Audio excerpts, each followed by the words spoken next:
আজকে এই ভিডিওতে একটি দারুণ শুকনো কাশি সিরাপ দেখাবো। আপনারা অনেক ধরনের কাশি সিরাপ খেয়েছেন, তবুও আপনার কাশি কমছে না। তো তার জন্য আজকের ভিডিওটা বানানো। তো চলো আজকের ভিডিওটা শুরু করা যাক। ডিসপ্লের সামনে আপনারা যে সিরাপটি দেখতে পাচ্ছেন, সিরাপটির নাম হচ্ছে রেসওয়াশ সিরাপ এবং তার নিচে দেখুন সুগার ফ্রি কক সিরাপ লেখা আছে।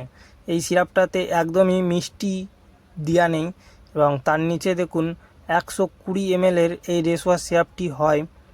এবং এই রেসওয়াশ সিরাপটি যেই কোম্পানি তৈরি করে সেই কোম্পানিটা আপনারা একবার দেখে নিন। ওপরে দেখুন লেখা আছে ডক্টর রেড্ডি কোম্পানি। এই কোম্পানিটা একটি নামি দামি কোম্পানি, আপনারা জানেন।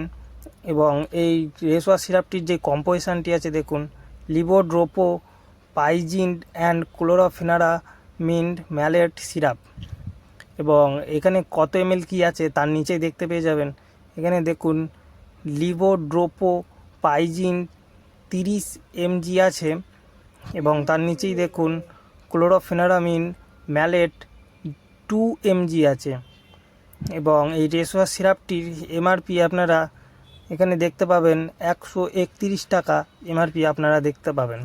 এই রেসওয়াশ সিরাপটি কাজ কীভাবে করে? এই রেসওয়াশ সিরাপটি হচ্ছে অন্য সিরাপের তুলনায়, অন্য সিরাপগুলি হচ্ছে বডি থেকে কাশিটা সারাই এবং এই রেসওয়াশ সিরাপটি হচ্ছে একদম ডাইরেক্ট ব্রেন থেকে আপনার যে অ্যান্টি অ্যালার্জিক্যাল কাশিটা হচ্ছে সেটাকে একবারে ডাইরেক্ট বন্ধ করে দেয়।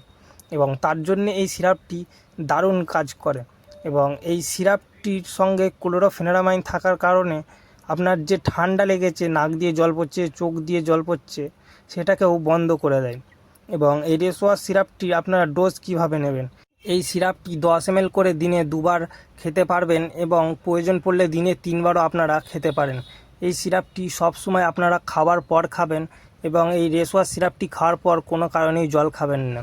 আপনাদের যদি অ্যালার্জিক কাশি হয় তাহলে আপনারা এই সিরাপটি নিতে পারেন, দেখবেন আপনাদের খুব উপকার হবে। এবং এই সিরাপটির কিছু সাইড ইফেক্ট আছে, খুবই কমই শোনা যায় সাইড ইফেক্টগুলো হয়। তো সাইড ইফেক্টগুলো হচ্ছে খাওয়ার পর একটু মাথা ঘুরতে পারে এবং ঘুম ভাব হতে পারে।